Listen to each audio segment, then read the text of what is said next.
दोस्तों आज हम एक्सप्लेन करने वाले हैं हाल ही में आई मूवी ड्राइव को, जो आपको बेहद पसंद आएगी। इसलिए वीडियो को भी लाइक कर दीजिए। हम चलिए कहानी शुरू करते हैं। तो मूवी की शुरुआत में हमें बताया जाता है कि कैसे संजीव नाम के एक आदमी ने लोगों को सच्चाई दिखाने के लिए साउथ में एक न्यूज़पेपर शुरू किया था, जो देखते देखते सब जगह वायरल हो गया और वो कंपनी भारत की टॉप कंपनी में से एक बन गई। फिर इस कंपनी का सीईओ संजीव का बेटा जय बना और अब संजीव की मौत के बाद जय ने ये कंपनी बेचने का फैसला किया है और उसकी डील ऑपोजिशन पार्टी के एक नेता से हो गई है, जो जय को 100 करोड़ देने को तैयार है। बस जब तक ये जय को पूरे पैसे नहीं मिल जाते तब तक ये बात बाहर नहीं आनी चाहिए, वरना रूलिंग पार्टी जय का जीना दुश्वार कर देगी। फिर हमें बताते हैं कि आज जय किसी फॉरेन कंट्री में इंटरव्यू देने के बहाने आया है। अब जय यहाँ इंटरव्यू दे रहा होता है, तभी इंटरव्यूअर पूछने लगती है कि सुनने में आया है कि आप अपनी कंपनी बेच रहे हैं। इस पर तो जय तुरंत कैमरा बंद करवाता है और कहता है कि ये बात पूछने को किसने कहा और तुम्हें ये सब पता कैसे चला।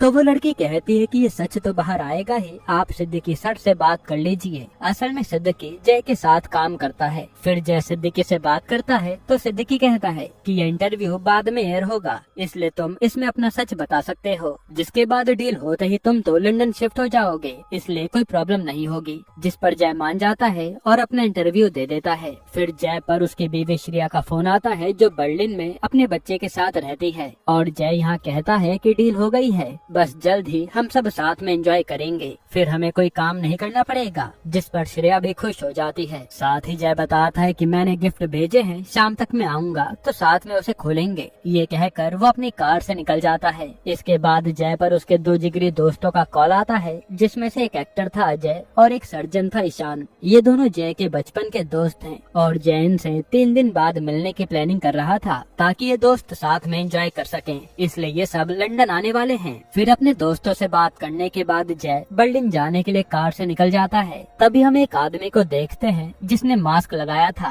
और वो हैकिंग कर रहा था। साथ ही हमें पता चलता है कि इस आदमी ने जय पर नजर रखी है। जिसके बाद जय पर उसी हैकर का कॉल आता है, जो कहता है कि मुझे तेरे काले राज के बारे में सब पता है। ये सुनकर जय को लगता है कि उसके दोस्त मजाक कर रहे होंगे, इसलिए वो फोन काट देता है। तभी जय पर एक और मैसेज आता है, जिसमें उसके अकाउंट से 1 करोड़ रुपए अपने आप कट गए थे। और फिर हैकर फोन करके कहता है कि 100 करोड़ में से 1 करोड़ ले लिया, कोई बड़ी बात तो नहीं है ना। ये सुनकर जय के होश उड़ जाते हैं कि ये सब इसे कैसे पता। फिर वो हैकर कहता है कि तेरा बाप अच्छा आदमी था, पर पैसे के लालच में वो भी करप्ट हो गया था और तू तो उससे भी बड़ा करप्ट है, जिसने ना जाने कितना पैसा अंदर किया है और तेरे सारे राज मुझे पता है, इसलिए मैं तुझे नहीं छोड़ूंगा। तभी जय पर दूसरे न्यूज चैनल के मालिक अय्यर का फोन आता है, जिसे हैकर ने 100 करोड़ की डील के बारे में बता दिया था और अय्यर कहता है कि अब ये न्यूज बड़ी बनेगी।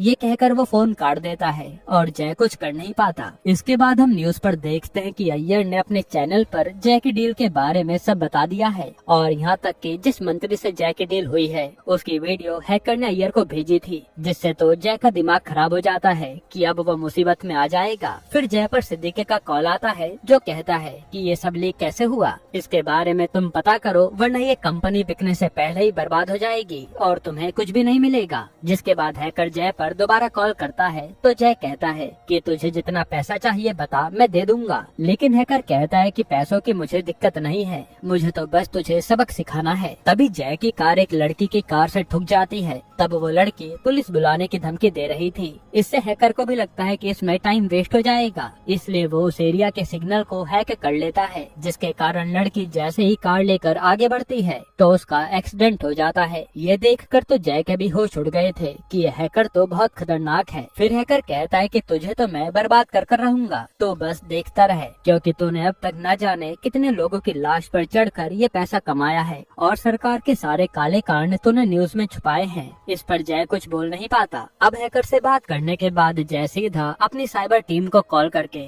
हैकर का पता लगाने को कहता है। तो उसकी टीम वाले बताते हैं कि ये सब आपके फोन से हैक हुआ है, हम यहाँ से कुछ भी नहीं कर सकते। तभी सिद्दीकी उस पर फोन करके कहता है कि अब तो सरकार भी हमारे पीछे पड़ जाएगी, बस ये कंपनी जल्दी से बिक जाए, वरना बहुत बुरा हो सकता है। ये सुनकर जय डर जाता है। फिर वो तुरंत अपना फोन स्विच ऑफ करता है। इसके बाद जय एक शॉप पर जाता है और वहाँ से एक छोटा सा फोन फोन और सिम खरीदता है ताकि वो सिद्दीकी और अपने लोगों से बात कर सके। इसके बाद जय सीधा अपने पापा के वकील राव को फोन करता है और पूछता है कि ये बताओ, अगर मेरे पास ज्यादा प्रॉपर्टी हो तो क्या वो सब टैक्स वाले सीज कर देंगे। इस पर राव भी कहता है कि हमने टैक्स बचाने के लिए बहुत गोलमाल किया है, इसलिए दिक्कत तो हो सकती है। तभी जय एक और बात राव से बताता है कि हमने जो एक एनजीओ बनाया था ना गरीब बच्चों की मदद के लिए, उसमें जो फंड आता था उसमें से मैंने 70% अपने पास स्विस बैंक में रखवा दिया था और बस 30% से ही चैरिटी की है। ये सुनकर राव भी जय को सुनाने लगता है कि तुम कितना नीचे गिर गए, जो चैरिटी का पैसा भी खुद खा गए। तब जय कहता है कि मुझे भाषण मत दो, ये बताओ अब मैं क्या करूं। राव कहता है कि तुम्हें पुलिस तो पकड़ सकती है क्योंकि टैक्स चोरी का पता उन्हें जल्द ही चल जाएगा और हो सकता है कि तुम अरेस्ट हो जाओ। ये सुनकर जय कहता है कि अगर मैं लंदन भाग जाऊं तो चांसेस कम होंगे ना। जिस पर राव कहता है हाँ, अक्सर झोल करने वाले करोड़पति लंदन ही भागते हैं, पर तुम्हें आज रात ही लंदन पहुंचना होगा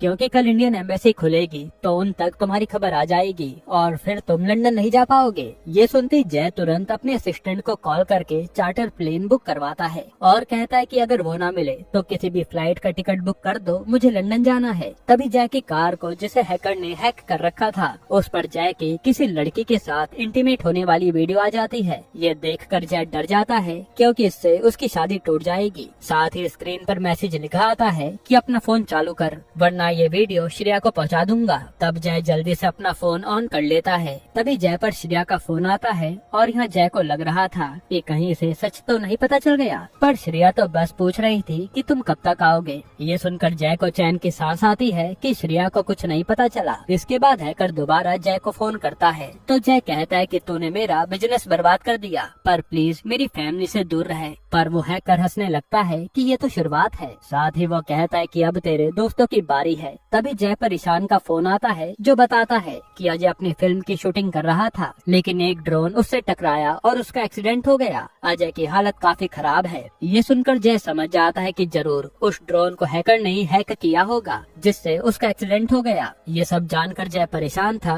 कि ये हैकर हमारे पीछे क्यों पड़ा है। फिर जय तुरंत अपने जानने वाले एक पुलिस वाले को मदद के लिए कहता है, पर वो उसकी मदद नहीं कर पाता क्योंकि जय हैकर का नाम तक नहीं जानता था। इसके बाद जय पर हैकर का फोन आता है जो कहता है कि तेरे साथ एक कार आ रही होगी, अगर उसका पीछा करेगा तो मेरे बारे में तू जान सकता है ताकि तुझे तड़पाने में और मजा आए। तब जय उस मास्क वाले का पीछा करता है और ये आदमी जय को एक ग्राउंड के पास लाता है। यहाँ जय तो उस मास्क वाले को मारने लगता है, पर मास्क वाले को तो केवल हायर किया गया था जो उसे एक बॉक्स देकर चला जाता है। अब उस बॉक्स में जय देखता है कि इसमें तो उसके स्कूल की पुरानी फोटो है और उसके पीछे जॉन लिखा था। ये देखकर तो जय के होश उड़ जाते हैं कि ये कहाँ से आया। फिर हमें पास्ट का सीन दिखाते हैं जब जय स्कूल में था। तब उसे एक लड़की पसंद थी, पर वो लड़की जॉन नाम के लड़के से बात करती थी, इसलिए जय अजय और ईशान के साथ उसके रूम में आया और उसे पीटकर भाग गया। जिसके बाद जॉन ने उस लड़की से बात करना ही बंद कर दिया और कई बार वो स्कूल भी नहीं आता था, जिससे वो लड़की भी उदास थी। फिर जय को जब लगा कि वो लड़की जॉन से ही बात करना पसंद करती है तो उसने सोचा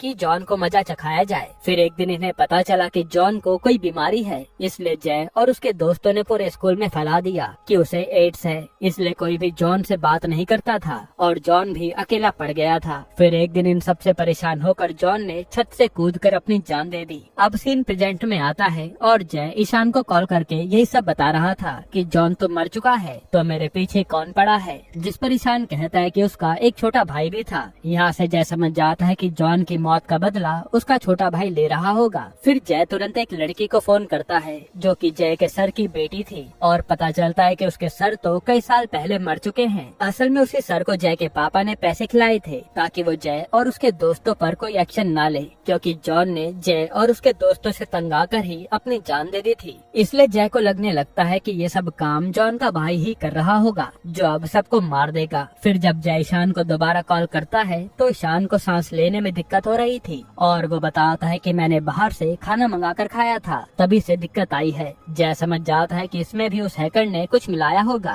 अब यहाँ से वो कुछ कर पाता उससे पहले ही ईशान की मौत हो जाती है, जो देखकर जय हैरान था। अब इसके बाद हम देखते हैं कि हैकर तो खुशी के मारे नाच रहा है, पर जय के होश उड़े हुए हैं। फिर जय तुरंत पुलिस वाले को फोन करता है और कहता है कि पता करो जॉन डिकोस्टा नाम के एक लड़के के पिता डेविड डिकोस्टा इस समय कहाँ हैं। तुम उस तक पहुँच जाओ तो हमें हैकर मिल जाएगा। तब पुलिस वाला उसी काम में लग जाता है। फिर जब जय पर हैकर का फोन आता है तो जय कहता है कि मैं जान गया तू कौन है, पर मेरी गलती नहीं थी जो जॉन मर गया। मैं तो तब बहुत छोटा था ना। लेकिन हैकर कहता है कि तेरे कारण मेरा भाई मर गया और उसके गम में मेरी माँ भी चल बसी। फिर मेरे पापा भी बीमार हो गए और वो भी चल बसे और मैं अकेला ही इस दुनिया में लड़ता रहा। इसके बाद मेरा एक ही टारगेट था, तुझसे बदला लेना। फिर हैकर कहता है कि तू अपनी फैमिली को बचा सकता है तो बचा ले, क्योंकि मैंने वहाँ गिफ्ट में बॉम्ब रखा है। अगर तू मेरा एक काम नहीं करेगा तो वो बॉम्ब फट जाएगा। ये सुनकर जय कहता है कि जो कहोगे वो करूँगा, बस मेरी बीवी और बच्चे को कुछ नहीं होना चाहिए। फिर हैकर के कहने पर जय एक लोकेशन पर आता है जहाँ कुछ लड़कियों को रशियन ने पकड़ रखा था। तब हैकर कहता है कि पुलिस को मैंने इन्फॉर्म कर दिया है, पर अब तुम यहाँ लड़कियों के साथ हो तो रशियन माफिया के साथ तुम्हारा चेहरा भी कैमरे में आ गया होगा, यानी तुम भी पुलिस के हाथों पकड़े जाओगे। इसलिए एक काम करो, इन रशियन को खत्म करो और लड़कियों को बचा लो। तभी वहाँ जय पर रशियन हमला कर देते हैं। तब जय के करके उन लोगों को मारता है और पुलिस के आने से पहले ही निकल जाता है। हालांकि उसने लड़कियों को बचा लिया था। ये देख हैकर भी जय की तारीफ करता है और कहता है कि अब तूने काम तो अच्छा किया, पर अगर तू 10 मिनट में अपनी फैमिली के पास नहीं पहुंचा तो बॉम्ब फट जाएगा। ये सुनकर तो जय बड़ी तेजी से कार को चलाता है, क्योंकि घर पास में ही था, पर हैकर कार को ही रोक देता है। ये देखकर जय भागने लगता है, पर 10 मिनट पूरे होने में केवल 2 मिनट बचे थे और जय को समझ नहीं आ रहा था कि वो क्या करे, इसलिए उसकी आंखों में आंसू आ जाते हैं। तभी हैकर जय को फोन करके कहता है कि अगर बॉम्ब फटने से रोकना है तो तेरे फोन पर एक कोड डाल दे, उससे बॉम्ब नहीं फटेगा। ये सुनकर जय जल्दी से बताया हुआ कोड डाल देता है, जिससे टाइमिंग रुक जाती है। फिर जय जल्दी से अपने घर आता है और वो बॉक्स खोलकर देखता है तो उसमें कुछ नहीं था। जिसके बाद हैकर दोबारा जय को फोन करता है और कहता है कि बॉक्स में कोई बॉम्ब नहीं था, बल्कि ये सब मेरा एक प्लान था। असल में मुझे लगा था कि तू रशियन के हाथों मारा जाएगा,